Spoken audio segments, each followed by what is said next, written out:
नमस्कार बच्चों, good morning. जैसा कि हमने पहले भाग 2 विज्ञान का पढ़ चुके हैं, आज हम अध्याय 1 का भाग 3 पढ़ेंगे। ठीक है, अध्याय 1 का भाग 3 हम पढ़ेंगे।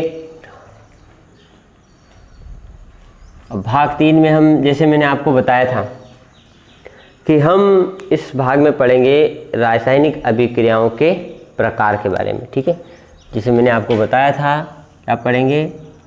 रासायनिक अभिक्रियाओं के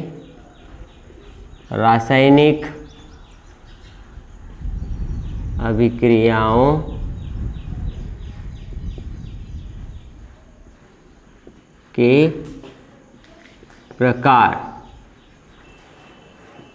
तो रासायनिक अभिक्रियाओं के प्रकार में मैंने आपको बता दिया था 5 प्रकार की रासायनिक अभिक्रियाएं होती। उन 5 प्रकार में हम पहला प्रकार जो पढ़ेंगे वो है संयोजन अभिक्रिया। ठीक है, संयोजन अभिक्रिया को नाम से हम समझ सकते हैं कि संयोजन यानी जुड़ना, संयोग होना। ठीक, तो संयोजन अभिक्रिया, जैसे कि नाम है उसका संयोजन यहाँ पर संयोग होगा। ठीक है, तो संयोजन अभिक्रिया वह अभिक्रिया होती है जिसमें 2 अभिकारक मिलकर एक उत्पाद का निर्माण करते हैं। ठीक है, क्या करते हैं? 2 अभिकारक मिलकर एक उत्पाद का निर्माण करते हैं। 2 अभिकारक मिलकर एक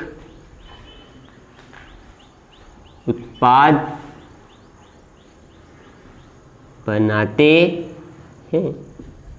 ठीक है, तो संयोजन अभिक्रिया वह अभिक्रिया है जिसमें 2 अभिकारक मिलकर एक उत्पाद बनाते हैं। 2 अभिकारक मिलकर क्या बनाते हैं? एक उत्पाद। और मैंने ये भी बोला था कि इसमें हम उदाहरण भी पढ़ेंगे। तो इसका एक उदाहरण देखिए, किस प्रकार से 2 अभिकारक मिलकर एक उत्पाद का निर्माण करते हैं। जैसे हम उदाहरण देखते हैं, CaO प्लस H2O क्या बनाएगा? CaOH2 calcium oxide plus water, पानी मिलकर 2। ठीक है, 1 2 2 मिलकर क्या बना रहे हैं? कैल्शियम हाइड्रोक्साइड प्लस उष्मा। ठीक है, तो यहां पर देखा आपने किस प्रकार, यहां पर देखिए आप, अभिकारक 1 अभिकारक 2। ठीक है, 2 अभिकारक मिले और एक उत्पाद बनाया। ठीक है, और उष्मा निकलती है इसमें। ठीक, तो ये जो है आपका कैल्शियम ऑक्साइड ने पानी के साथ क्रिया करके कैल्शियम हाइड्रोक्साइड बना दिया। ठीक है, ये क्या है? आपका कैल्शियम हाइड्रोक्साइड बन गया। ये आपका चूना है। ठीक है, जिसे अपन दुकान पे घर पोतने के लिए लाते हैं ना, चूना कैल्शियम ऑक्साइड। फिर उसमें पानी डालते हैं, आपने डाला होगा, देखा होगा कई बार। तो इस कैल्शियम ऑक्साइड में जब हम वाटर को ऐड करते हैं, पानी को डालते हैं, तो आपने कई बार जब हम चूना लाते हैं उसमें पानी डालते हैं, तो वो पानी डालने के बाद आपने देखा, जिस भी पॉट में आप बर्तन में लेते हो वो बर्तन क्या हो जाता है? गर्म हो जाता है। यानी प्लस हमने क्यों लिखा उष्मा? क्योंकि जब ये दोनों मिलते हैं तो कैल्शियम हाइड्रोक्साइड बनता है और उष्मा निकलती है, यानी वो जो बर्तन है वो क्या हो जाता है? गर्म हो जाता है। तो ये एक उदाहरण है इसका। ये है बिना बुझा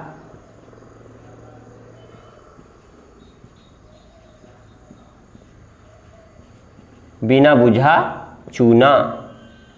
ठीक है, और ये बुझा हुआ चूना। ठीक है, तो बिना बुझा चूना और बुझा हुआ चूना यहाँ पर इनकी सिंबल भी, अवस्थाएं भी लिख सकते हैं। ठीक है,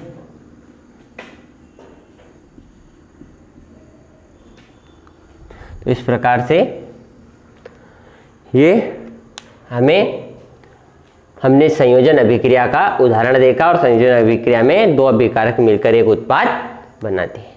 और भी इसके उदाहरण हैं, हम और भी उदाहरण देखेंगे इसके। हम उदाहरण जैसे कोयले का दहन,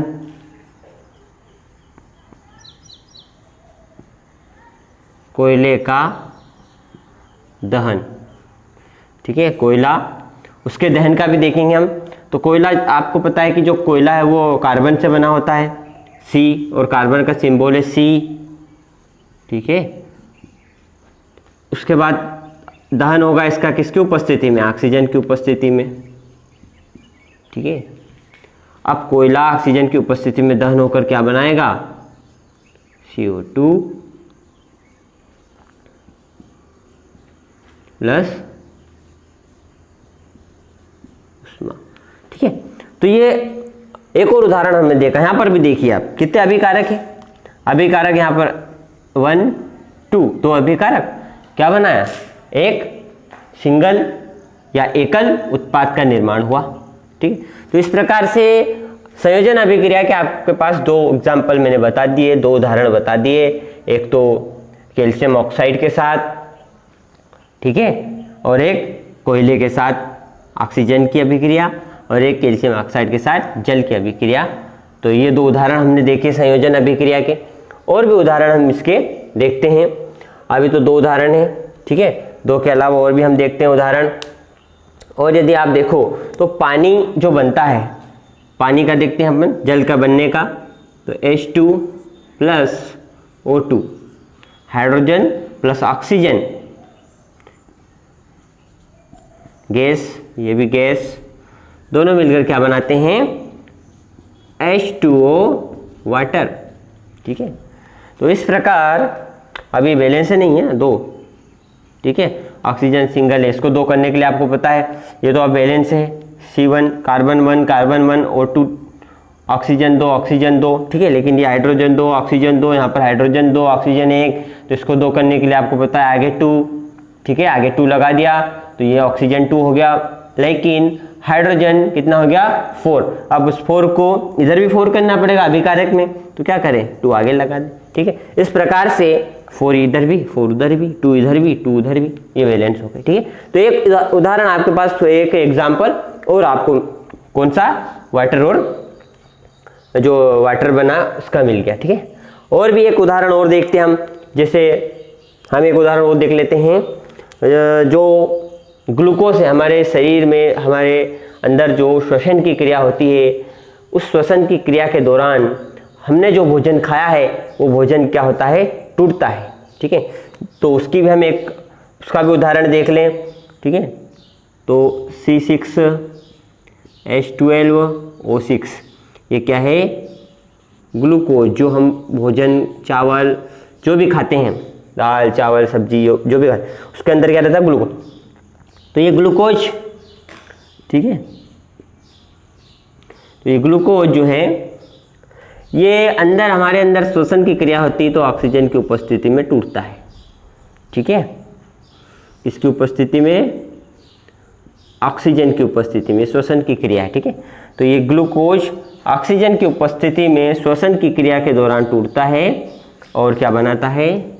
6CO2 प्लस 6H2O प्लस ऊर्जा। क्योंकि जब भोजन टूटेगा श्वसन की क्रिया के दौरान, तो टूटने के बाद ऊर्जा मुक्त होती है, और वही ऊर्जा हमें दैनिक जीवन के कार्य करने के काम आती है। जैसे चलना फिरना, जो भी हम काम कर रहे हैं उसके लिए ऊर्जा की जरूरत है। हमारे शरीर के अंदर भी बहुत सारी क्रियाएं चलती हैं, इन क्रियाओं को सुचारू रूप से चलाने के लिए इसकी आवश्यकता होती है ऊर्जा की, और वो ऊर्जा हमें मिलती है श्वसन की क्रिया के दौरान। और श्वसन की क्रिया भी एक, कौन सी क्रिया में? श्वसन की क्रिया भी क्या है आपकी? श्वसन की क्रिया में भी क्या होता है कि ग्लूकोज ऑक्सीजन की उपस्थिति में टूटता है और क्या बनाता है? कार्बन डाइऑक्साइड, जल और ऊर्जा मुक्त करता है। और यही ऊर्जा हमें हमारे दैनिक जीवन के काम करने की में आती है। उसके अलावा जैसे दौड़ना है, ठीक है, कूदना है, भागना है, इन सब कामों के लिए ऊर्जा चाहिए, और ऊर्जा हमें श्वसन की क्रिया से मिलती है। तो श्वसन की क्रिया, ठीक है, श्वसन की क्रिया में ग्लूकोज टूटता है और ऊर्जा मुक्त होती है। ठीक है, यहाँ पर भी ऊर्जा मुक्त हुई। तो इस प्रकार से हमने इतने उदाहरण देखे। ठीक है, उसके अलावा यहाँ पर संयोजन अभिक्रिया का तो उदाहरण हो गया, लेकिन एक चीज और भी यहाँ पर आती है, वो होता है कि यहाँ पर एक प्रश्न और भी आता है। एक प्रश्न पूछा जाता है कि संयोजन अभिक्रिया को उदाहरण देकर समझाइए। तो इसमें आप समझा सकते हो उसको। संयोजन अभिक्रिया को कैसे समझा सकते हो कि दो अभिकारक मिलकर एक उत्पाद बनाते हैं, ऐसी अभिक्रिया को संयोजन अभिक्रिया कहते हैं। और उदाहरण, ठीक है, 1 2 3 कोई सा भी लिख सकते हो। उसके अलावा यहां पर एक अभिक्रिया और आती है जिसको बोला जाता है ऊष्माक्षेपी अभिक्रिया। क्या बोला जाता है? ऊष्माक्षेपी अभिक्रिया। ऊष्माक्षेपी अभिक्रिया क्या है? तो ऊष्माक्षेपी अभिक्रिया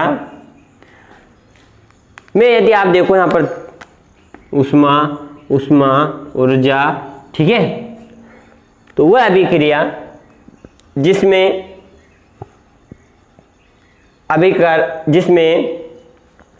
उत्पाद के साथ ऊष्मा का उत्सर्जन होता है, ऐसी अभिक्रियाओं को ऊष्माक्षेपी अभिक्रिया कहते हैं। ठीक है, तो यहाँ पर देख रहे हो आप, सभी में ऊष्मा ऊर्जा निकली। तो इस प्रकार की अभिक्रिया को हम क्या कहते हैं? ऊष्माक्षेपी अभिक्रिया। एक प्रश्न आता है कि श्वसन की क्रिया को ऊष्माक्षेपी अभिक्रिया क्यों कहते हैं? तो ये मैंने यहाँ पर श्वसन की अभिक्रिया लिखी। आप समझ गए होंगे क्यों कहेंगे ऊष्माक्षेपी इसको, क्योंकि आखिरी में क्या निकल रही है? ऊर्जा। तो वे अभिक्रियाएं जिनमें उत्पाद के साथ ऊर्जा या ऊष्मा का निर्माण होता है, उन्हें ऊष्माक्षेपी अभिक्रिया कहते हैं। तो श्वसन क्या हुआ है? ऊष्माक्षेपी अभिक्रिया, क्योंकि इस अभिक्रिया में भी आप देख रहे हो कि जो भी हम भोजन करते हैं, श्वसन की क्रिया जटिल प्रक्रिया है। एक तो बात ध्यान से सुनिए आप, क्या है? जटिल प्रक्रिया। और जटिल प्रक्रिया बहुत जटिल है, कॉम्प्लिकेटेड है। ठीक है, ऐसा सांस अंदर लेना और बाहर निकाल देना, यह श्वसन नहीं है। श्वसन यानी सांस अंदर ली, अंदर हमारे लंग्स में गई, लंग्स में जाने के बाद एब्जॉर्ब हुई, ब्लड में गई, ब्लड में जाने के बाद ये हमारी कोशिकाओं में जाती है ऑक्सीजन, और ये ऑक्सीजन कोशिकाओं में गई। कोशिका में जाने के बाद जो हम खाना खाते हैं वो हमारे पेट में जाता है, अमाशय में। अमाशय से फिर भोजन का पाचन स्टार्ट छोटे आंत में, और वहाँ से भोजन वहाँ पर अवशोषित हो जाता है छोटे आंत, और भोजन अवशोषित होकर कहाँ जाता है? ये भी भोजन कहा जाता है कोशिकाओं में। आपको पता है हमारे शरीर में बहुत सारी कोशिकाएं हैं, और इन कोशिकाओं में भोजन भी चले गया, यानी ग्लूकोज भी चले गया, और जो हमने सांस ली थी, जो हमने सांस अंदर ली थी, वो भी क्या हुई? ऑक्सीजन अंदर चली गई। तो इस प्रकार से ग्लूकोज और ऑक्सीजन दोनों कोशिकाओं में गई, और कोशिका में जाने के बाद श्वसन की क्रिया संपन्न होती है, और ग्लूकोज ऑक्सीजन की उपस्थिति में टूट जाता है। तो इस प्रकार से श्वसन की अभिक्रिया को भी हम ऊष्माक्षेपी अभिक्रिया कहते हैं। अब हम आगे दूसरी अभिक्रिया देखते हैं। अभी ये अभिक्रिया आपको समझ में आ गई होगी, संयोजन अभिक्रिया। और संयोजन अभिक्रिया में दो चीजें, एक तो संयोजन अभिक्रिया है, उदाहरण देकर समझाइए, एक ये प्रश्न आ सकता, और एक आपका ऊष्माक्षेपी अभिक्रिया क्या है? ऊष्माक्षेपी अभिक्रिया का उदाहरण, तो आप उदाहरण दे सकते हो। ठीक है, तो ये उदाहरण आपको ऊष्माक्षेपी में भी काम में आएंगे और संयोजन अभिक्रिया में भी काम में आएंगे, दोनों में आप इसको लिख सकते हो। ठीक है, तो ये आपकी संयोजन अभिक्रिया हुई। अब हमारी अगली अभिक्रिया होती है वियोजन अभिक्रिया। संयोजन अभिक्रिया हमने पढ़ी, अब संयोजन के बाद में वियोजन अभिक्रिया देखते हैं। ठीक है,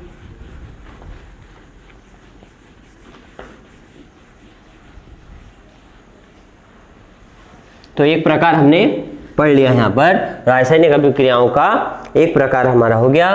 दूसरा प्रकार हम देखते हैं वियोजन अभिक्रिया। तो संयोजन अभिक्रिया के विपरीत अभिक्रिया होती है। विपरीत मीन्स अभी हमने क्या बोला था कि दो अभिकारक मिलकर एकल उत्पाद बनाते हैं, तो इसके विपरीत क्या होगा भाई? वियोजन अभिक्रिया संयोजन के क्या है? विपरीत है। तो इस वियोजन अभिक्रिया में क्या होगा कि एक अभिकर्मक या एक अभिकारक दो या दो से अधिक उत्पाद बनाता हो, उस अभिक्रिया को वियोजन अभिक्रिया कहते हैं। यहां पर क्या कहेंगे हम कि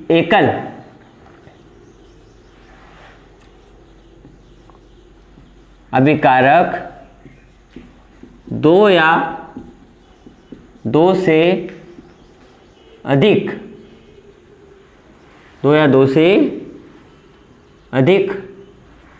उत्पाद बनाता है। ठीक है, यहाँ क्या होगा आपका, वियोजन अभिक्रिया में एकल अभिकारक दो या दो से अधिक उत्पाद बनाता है। दो या दो से अधिक उत्पाद बनाता हो ऐसी अभिक्रिया को क्या कहेंगे हम, वियोजन अभिक्रिया। अब वियोजन अभिक्रिया का आप उदाहरण देखिए, इसका भी उदाहरण देखेंगे हम। CaCO3 कैल्शियम कार्बोनेट, क्या है ये, कैल्शियम कार्बोनेट। देखिए कैल्शियम कार्बोनेट संगमरमर का सूत्र है ये। उसके अलावा जो अभी हमने अभी एक इसके पहले संयोजन अभिक्रिया देखी थी, उसमें आपने देखा था कि किस प्रकार से बिना बुझा हुआ चूना बनाता है। बुझा हुआ चूना मतलब CaOH2 कैल्शियम हाइड्रोक्साइड बनाता है। और ये कैल्शियम हाइड्रोक्साइड जब हम पोत देते दीवारों पर, इसको हम क्या करते हैं, पोत देते दीवारों पर। अब दीवारों पर पोतने के बाद इसके ऊपर धीरे धीरे वायुमंडल में उपस्थित कार्बन डाइऑक्साइड क्रिया करती है, धीरे धीरे क्रिया करती है मंद गति से। और 2 से 3 दिन बाद ये कैल्शियम हाइड्रोक्साइड कार्बन डाइऑक्साइड से क्रिया करके कैल्शियम कार्बोनेट बना लेता है, और जिससे दीवारों में क्या आ जाती है, चमक, यानी दीवार पोतने के 2-3 दिन बाद चमकने लगती है। तो क्यों चमकती है, क्योंकि उस पर कैल्शियम हाइड्रोक्साइड कार्बन डाइऑक्साइड से धीरे धीरे क्रिया करके क्या बनाता है, कैल्शियम कार्बोनेट। ठीक है, तो ये कैल्शियम कार्बोनेट, इससे दीवारों में चमक आ जाती है। तो कैल्शियम कार्बोनेट संगमरमर का सूत्र भी है ये। तो कैल्शियम कार्बोनेट एकल उत्पाद, जैसे हमने लिखा एकल अभिकारक, यहां पर उष्मा लगेगी, ध्यान रखना क्या लगती है, उष्मा। अभी आप देख रहे तो वहां उष्मा निकलती थी, यहां पर उष्मा क्या हो रही, लग रही, क्योंकि विपरीत है ना, तो विपरीत में क्या होगा, निकलेगी नहीं, लगेगी। तो कैल्शियम कार्बोनेट उष्मा, इसको अपन हीट देंगे, उष्मा देंगे, तो ये टूट जाएगा ये। ठीक है, तो ये टूट जाएगा आपका कैल्शियम ऑक्साइड में और कार्बन डाइऑक्साइड में।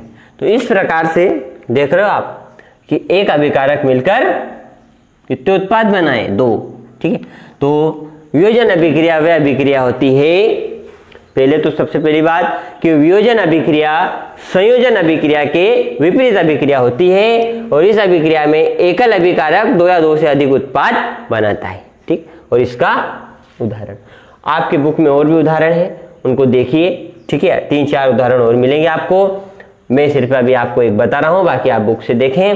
ठीक है, तो ये एक उदाहरण मैंने बता दिया, आपको 2-3 उदाहरण और मिलेंगे।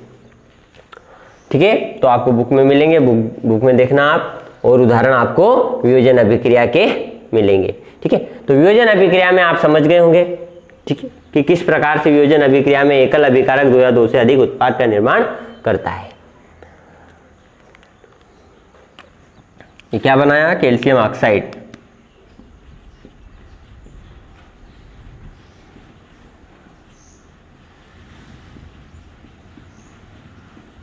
ठीक है, तो ये हमने देखी वियोजन अभिक्रिया। वियोजन अभिक्रिया के बाद तीसरी अभिक्रिया आती है हमारी, और यहां पर और भी वियोजन अभिक्रिया में एक चीज और भी आपकी आएगी, ऊष्मा शोषी अभिक्रिया। प्रश्न पूछा जाता है ऊष्मा शोषी अभिक्रिया क्या है, उदाहरण दीजिए। देखिए वहां पर क्या था, संयोजन अभिक्रिया में ऊष्मा छेपी, और यहाँ पर वियोजन अभिक्रिया में क्या आया, ऊष्मा शोषी अभिक्रिया। तो ऊष्मा शोषी अभिक्रिया यानी वे अभिक्रिया जिसमें ऊष्मा, क्या बोलोगे आप, वह अभिक्रिया जिसमें ऊष्मा अवशोषित होती है, ऊष्मा लग रही, तो वह अभिक्रिया जिसमें ऊष्मा अवशोषित होती है उसे ऊष्मा शोषी अभिक्रिया कहते हैं। ठीक है, ऊष्मा शोषी अभिक्रिया क्या बोलोगे आप, कि वे अभिक्रिया जिसमें ऊष्मा अवशोषित लग रही है ना, यहाँ पर इसमें ऊष्मा लगती है। ठीक है, तो वह अभिक्रिया जिसमें ऊष्मा अवशोषित होती है उसे ऊष्मा शोषी अभिक्रिया कहते हैं। तो यहाँ पर एक और आया क्या उसमें, और उदाहरण यही, ठीक है। ये जो उदाहरण है आप वियोजन अभिक्रिया के साथ भी लिख सकते हो और ऊष्माशोषी अभिक्रिया के साथ भी लिख सकते हो, ठीक है। तो इसी प्रकार वहाँ पर भी मैंने आपको बताया था, यहाँ पर भी मैंने बता दिया। संयोजन में आपको ऊष्माक्षेपी बताया था और यहाँ पर ऊष्माशोषी हमें मिला। तो ये वियोजन अभिक्रिया हो गई। अब इसके बाद जो तीसरी है हमारी, तीसरा प्रकार है वो है आपका विस्थापन अभिक्रिया। विस्थापन अभिक्रिया देखिए नाम से ही हमें स्पष्ट हो जाता है। यहाँ पर वियोजन यानी वियोजन टूटना, ठीक है। तो टूट गया यहाँ पर, छोटे यहाँ पर टूट गया, ये अभिकारक किसमें टूट गया, उत्पादों में टूट गया, ठीक है। तो वियोजन हो गया, संयोजन जुड़ना।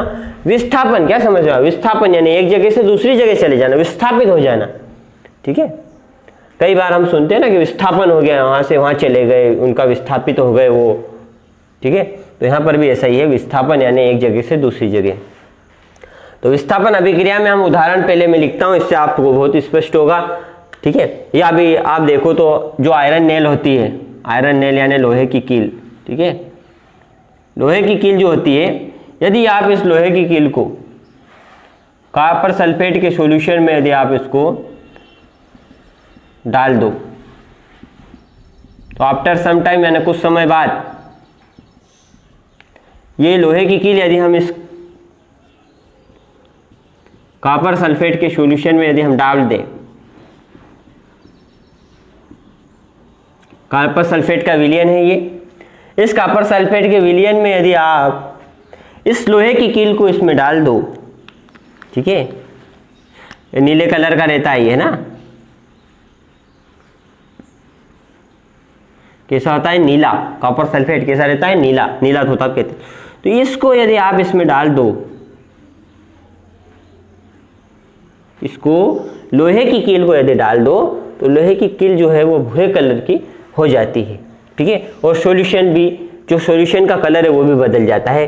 जो नीला कलर है वो कौन सा कलर हो जाता है, हरा, ग्रीन में कन्वर्ट हो जाता है, ठीक है। लोहे की कील को यदि हम कॉपर सल्फेट के सॉल्यूशन में यदि हम डालते हैं तो कॉपर सल्फेट के सॉल्यूशन में जो लोहे की कील है, लोहे की कील जो है वो भूरे रंग की हो जाती है और ये जो विलयन नीला है, कॉपर सल्फेट का जो नीले कलर का जो विलयन है वो कैसा हो जाता है, हरा हो जाता है, ठीक है। तो यहाँ पर मैं इसकी रिएक्शन लिखता हूँ कैसे, जैसे आपने आयरन Fe आयरन, आपको पता ही है इसका सूत्र, सॉलिड, इसको आपने किस में डाला, कॉपर सल्फेट के सॉल्यूशन में, CuSO4 कॉपर सल्फेट एक्वस, इसमें आपने डाला आयरन को, कॉपर सल्फेट सॉल्यूशन में डाला तो क्या हो गया, आयरन के ऊपर, आयरन ने किससे क्रिया कर ली, इस सल्फेट से, इससे कॉपर सल्फेट से क्रिया करी तो आयरन क्या चले गया सल्फेट के पास, ये इस प्रकार से FeSO4 क्या बन गया,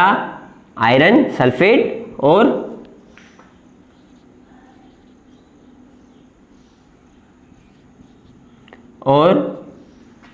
बच गया क्या, आयरन ने कॉपर को क्या कर दिया, विस्थापित कर दिया, ठीक है। तो इस प्रकार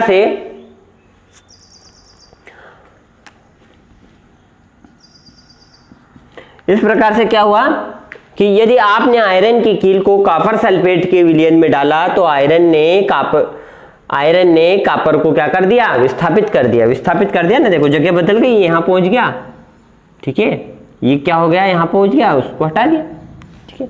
और इसमें हटा वही सकता है, ध्यान देना आप, क्या ध्यान दोगे कि हटा वही सकता है, विस्थापित वही कर सकता है जो इस विलयन में उपस्थित धातु से ज्यादा क्रियाशील हो, यानी लोहा जो आयरन है वो कॉपर धातु से ज्यादा क्रियाशील है, इसलिए लोहे ने, आयरन ने कॉपर को हटा दिया। क्रियाशील है ये अधिक क्रियाशील है, ये कम है तो इसने हटा दिया, ठीक है।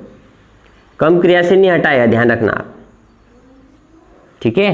तो ये उदाहरण हमने देखा यहाँ पर, ठीक है। उदाहरण देखा कि यहाँ से आयरन यहाँ चले गया ये, और कॉपर जो है वो अलग हो गया। तो इस प्रकार से विस्थापन अभिक्रिया का ये उदाहरण है। और भी उदाहरण आपके बुक में दे रखे हैं, जिंक के साथ भी कॉपर का दे रखा है, तो वो आप बुक में देखना, ठीक है। अगला जो आपकी अभिक्रिया आती है वो है आपकी ये विस्थापन। देखिए हमने थोड़ा इसका परिभाषा देख लेते हैं किस प्रकार से होता है परिभाषा में विस्थापन अभिक्रिया में। यानी एक धातु है ये मेटल, एक धातु दूसरी धातु के विलयन से, ये दूसरी धातु का विलयन था, कॉपर सल्फेट था विलयन। तो एक धातु, क्या बोलोगे आप, एक धातु दूसरी धातु के विलयन से उस धातु को विस्थापित कर देती है, ऐसी अभिक्रिया को विस्थापन अभिक्रिया कहते हैं। और उदाहरण, ठीक है, ये उदाहरण हो गया। ठीक है, तो इस प्रकार से हम इसकी परिभाषा लिख सकते हैं।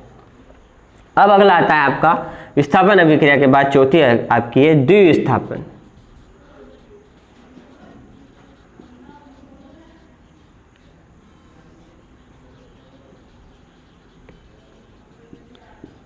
जैसे कि नाम से स्पष्ट होता है द्विविस्थापन यानी दो का विस्थापन होगा। ध्यान देना, आप कई बार ऐसी रिएक्शन दे दी जाती है और आपको पूछा जाता है कि बताइए ये कौन सी अभिक्रिया है, तो आपको ध्यान देना है कि जहाँ दो मिलकर एक बना रहे हैं, यहाँ पर भी दो मिलकर जहाँ पर एक बना रहे हैं वहाँ पर आप समझ जाओगे संयोजन।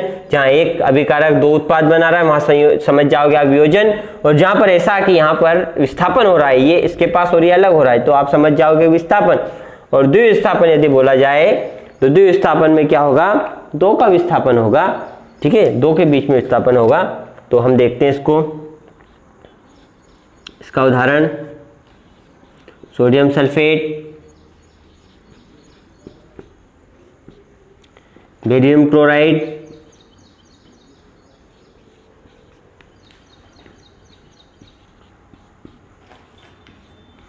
और beryllium chloride, beryllium sulphate plus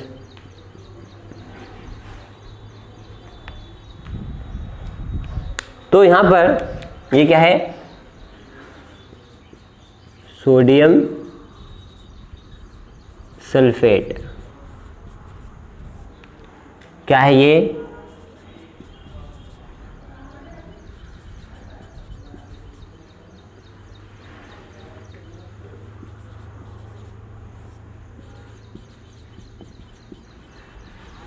barium chloride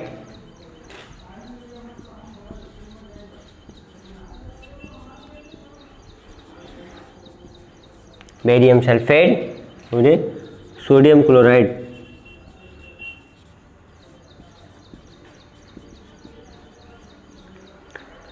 sodium chloride बना। तो यहां पर देखा आपने द्विविस्थापन अभिक्रिया में, वैसे तो हम द्विविस्थापन अभिक्रिया की परिभाषा इस प्रकार बोलेंगे, द्विविस्थापन अभिक्रिया वह अभिक्रिया होती है जिसमें अभिकारकों के आयनों के बीच, जिसमें अभिकारक में आयनों के बीच आदान प्रदान होता है, वैसी अभिक्रिया को द्विविस्थापन अभिक्रिया कहते हैं। आयन देखिए आप, सोडियम, आपको पता है सोडियम कौन सा आयन रहता है, Na+ पॉजिटिव आयन, धनात्मक आयन। और आपको पता है बेरिलियम क्लोराइड में Cl जो है क्लोरीन क्या रहता है, Cl- यानी ऋण आयन। तो इस प्रकार यहाँ पर आयनों के बीच क्या हो गया, आदान प्रदान। ये आयन क्या हो गए, मिल गए। NaCl उधर देखो आप, उत्पाद में NaCl बना लिया दोनों ने, और इधर सल्फेट जो है वो बेरियम के साथ मिलकर क्या बना लिया, बेरियम सल्फेट। ठीक है, तो इस प्रकार से द्विविस्थापन अभिक्रिया वह अभिक्रिया होती है जिसमें अभिकारकों के आयनों के बीच में आदान प्रदान होता है, ऐसी अभिक्रिया को द्विविस्थापन अभिक्रिया कहते हैं। ठीक है, तो ये द्विविस्थापन अभिक्रिया का उदाहरण।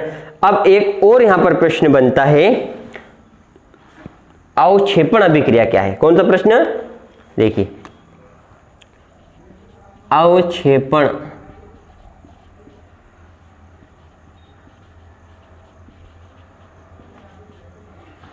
अवक्षेपण अभिक्रिया क्या है। ठीक है, तो अवक्षेपण अभिक्रिया का एक प्रश्न यहां से बनता है। तो आपको पूछा जाए अवक्षेपण अभिक्रिया है, उदाहरण दीजिए, तो उदाहरण यही देना है आपको, कौन सा, द्विविस्थापन अभिक्रिया। तो अवक्षेपण अभिक्रिया, वो अभिक्रिया क्या, अवक्षेप मतलब, अवक्षेप का मतलब होता है प्रेसिपिटेट यानी जो पपड़ी टाइप जो बनता है ना। जैसे ये अभिक्रिया आपने देखी, यहाँ पर सोडियम सल्फेट बेरियम क्लोराइड के साथ जो बेरियम सल्फेट बना रहा है, ये एक अवक्षेप है। एक सॉलिड पपड़ी टाइप का, पपड़ी जैसा बन जाता है ये, तो वो क्या रहता है आपका प्रेसिपिटेट। ठीक है, प्रेसिपिटेट यानी अवक्षेप होता है। ठीक है, तो जो अवक्षेप ये जो रहता है ये वाइट कलर का होता है। अवक्षेप कैसे बनते हैं? वाइट कलर के, सफ़ेद कलर के, जो कि जल में क्या होते हैं? अघुलनशील। ठीक है, जो जल में घुलते नहीं है। तो आपको यहाँ पर पूछा जाता है अवक्षेपण अभिक्रिया क्या है। ठीक है, तो वे अभिक्रियाएं जिनमें सफ़ेद कलर के पदार्थ का निर्माण होता है और वो जल में अघुलनशील होता है उसे अवक्षेप कहते हैं, और जिन अभिक्रियाओं के द्वारा बनता है उन अभिक्रियाओं को अवक्षेपण अभिक्रिया कहते हैं। एक बार और फिर से रिपीट कर रहा हूं मैं। वे अभिक्रियाएं जिनमें सफ़ेद कलर का, ठीक है, श्वेत कलर, ठीक है, तो श्वेत कलर का जल में अघुलनशील अवक्षेप बनता है, जल में अघुलनशील अवक्षेप बनता है, और जिसे फिर से एक बार रिपीट कर रहा हूं मैं।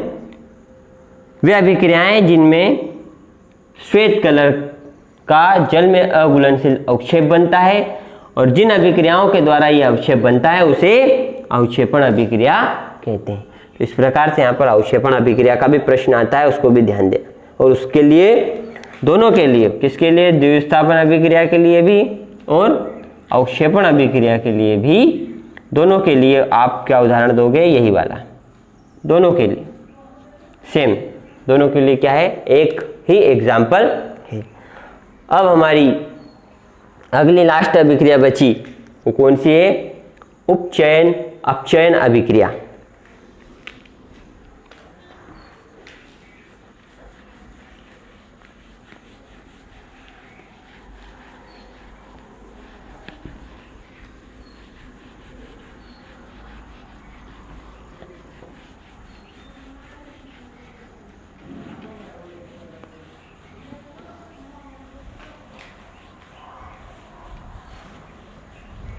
आप जो लास्ट हमारी बची हुई है वो है आपकी उपचयन अपचयन अभिक्रिया। लास्ट प्रकार जो हमारा बचा है उपचयन अपचयन अभिक्रिया, बहुत सरल अभिक्रिया है। उपचयन अपचयन अभिक्रिया में आपको ध्यान देना है कि जिन अभिक्रियाओं में ऑक्सीजन उपचयन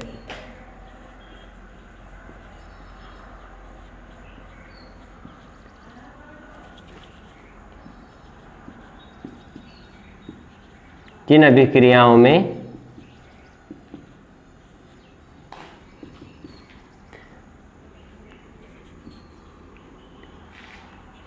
ऑक्सीजन की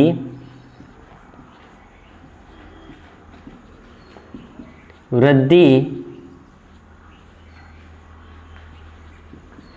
होती है उन्हें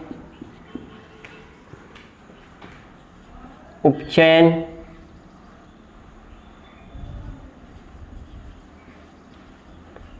अभिक्रिया कहते हैं। ठीक है, तो बात समझ में आई आपको? वे अभिक्रियाएं जिन अभिक्रियाओं में ऑक्सीजन की वृद्धि होती है उन्हें उपचयन अभिक्रिया कहते हैं, और इसी का उल्टा जिन अभिक्रियाओं में ऑक्सीजन की कमी होती है या ह्रास होता है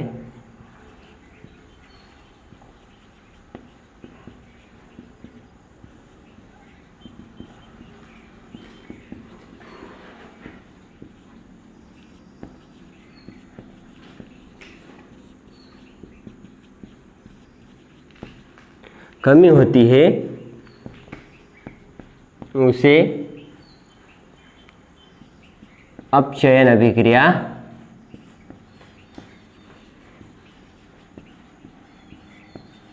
कहते हैं। ठीक है, तो यहाँ पर हमें उपचयन अपचयन आपको स्पष्ट हो गया होगा कि जिन अभिक्रियाओं में ऑक्सीजन की वृद्धि होती है उसे उपचयन अभिक्रिया कहते हैं, और जिन अभिक्रियाओं में ऑक्सीजन की कमी होती है उसे अपचयन अभिक्रिया कहते हैं। तो वो सरल है, सिंपल है। इसका एग्जाम्पल आप देख लो, इसका उदाहरण आप देखो, इसका उदाहरण भी सरल है। Cu plus O2 CuO, copper plus oxygen. तो यहाँ पर देखिए आप, कॉपर अकेला था, ऑक्सीजन मिल गया, वृद्धि हो गई। ठीक है, तो ये उदाहरण किसका हो गया? ये उदाहरण हो गया आपका उपचयन। ठीक है, जिन अभिक्रिया में ऑक्सीजन की वृद्धि, तो यहाँ पर ऑक्सीजन कॉपर के साथ था नहीं, यहाँ पर कॉपर के साथ ऑक्सीजन आ गया, यानी वृद्धि हो गई। कौन सी? उपचयन। ठीक, आगे इसको देखते हैं।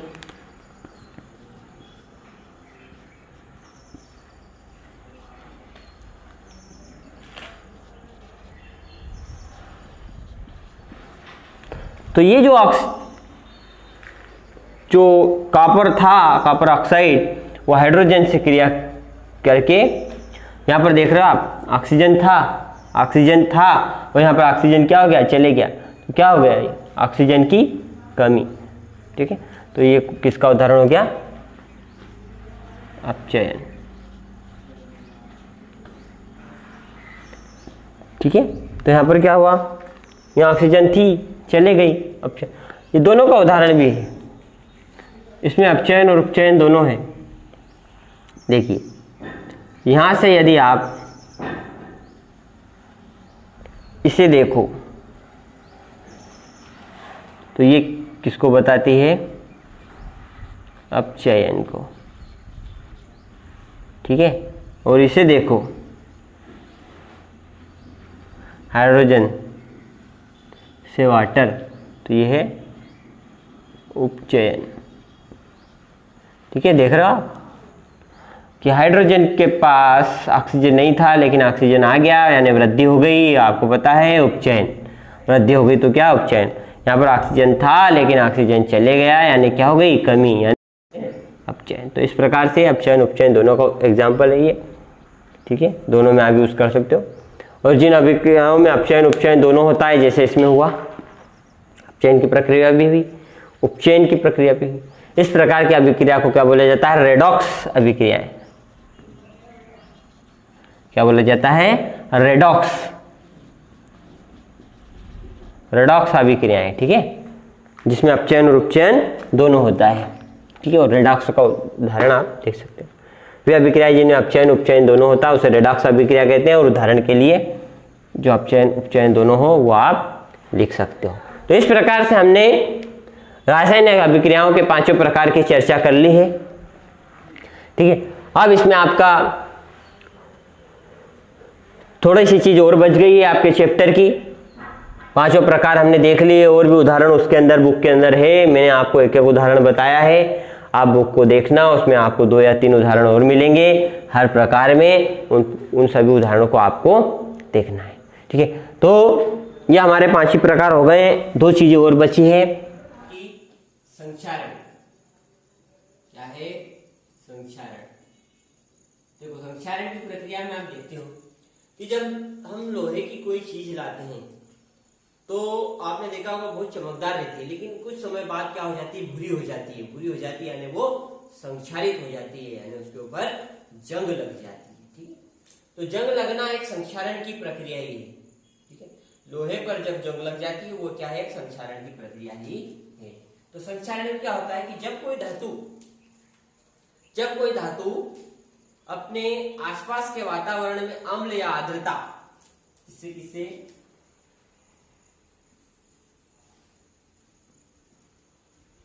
अम्ल या आर्द्रता के संपर्क में आ जाती है, तो क्या हो जाती है? वो संक्षारित हो जाती है। और इस प्रक्रिया को क्या कहते हैं? संक्षारण। यानी जब कोई धातु अपने वातावरण में अम्ल या आर्द्रता के संपर्क में आ जाती है, ये वातावरण में अम्ल या आर्द्रता के संपर्क में आ जाती है, तो क्या हो जाती है? संक्षारित। और इस प्रक्रिया को क्या बोलते हैं? संक्षारण। और संक्षारण के कारण हमें कई नुकसान होते हैं, क्योंकि आपको पता है कि लोहा रेलवे में, पटरियों में, पुलों में बहुत जगह यूज होता है। लोहा जहाज बनाए जाते हैं जो पानी में चलते हैं, तो ये इस प्रक्रिया के कारण इनमें क्या आ जाती है? जंग, और कई ज्यादा मात्रा में लोहा खराब हो जाता है, और इसका जिससे हमें आर्थिक नुकसान होता है। ठीक है, संक्षारण की प्रक्रिया। तो इस प्रकार से संक्षारण हुआ। संक्षारण के बाद में एक चीज और बची आपकी, वो है आपकी विकृत गंधिता। विकृत गंधिता क्या है? जो वसा युक्त खाद्य पदार्थ होते हैं, वसा युक्त खाद्य पदार्थ यानी जो तेल और घी में जो चीजें बनाई जाती है, ठीक है, तेल और घी में जो चीजें बनाई जाती है वो ऑक्सीजन से क्रिया करके, वायुमंडल के ऑक्सीजन की क्रिया करके क्या हो जाती है?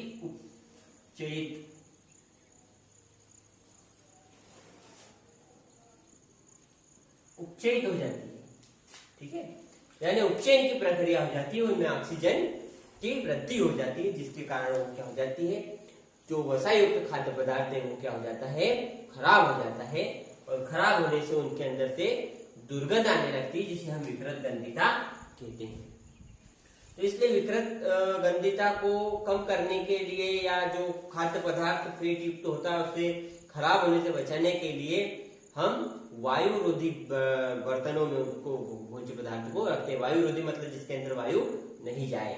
और उसके अलावा आपने देखा होगा कि प्रतिऑक्सीकारक मिला दिए जाते हैं। प्रतिऑक्सीकारक मिला दिए जाते हैं, यानी आपने देखा होगा कि जो चिप्स आपने खाया होगा, उस चिप्स में आप देखते हो कि पैकेट के अंदर 4 चिप्स आते हैं। कितने? 4 चिप्स। और उसमें आप देखो तो पैकेट पूरा फुल फिलअप होता है, भरा हुआ रहता है, लेकिन उसके अंदर क्या होता है? प्रतिऑक्सीकारक उसके अंदर नाइट्रोजन गैस भरी रहती है। और नाइट्रोजन गैस इसलिए भरी रहती है क्योंकि नाइट्रोजन बहुत कम क्रियाशील है, ये क्रिया नहीं करेगी हमारे भोज्य पदार्थ से और भोज्य पदार्थ को खराब नहीं करेगी, इसलिए उस पैकेट में क्या कर दी जाती है? नाइट्रोजन को भर दिया जाता है। नाइट्रोजन भर देने से उस चिप्स क्या रहती है? जब भी आप उस पैकेट को ओपन करो बिल्कुल करारे चिप्स आपको मिलते हैं, बिल्कुल कड़क फ्रेश, ठीक है।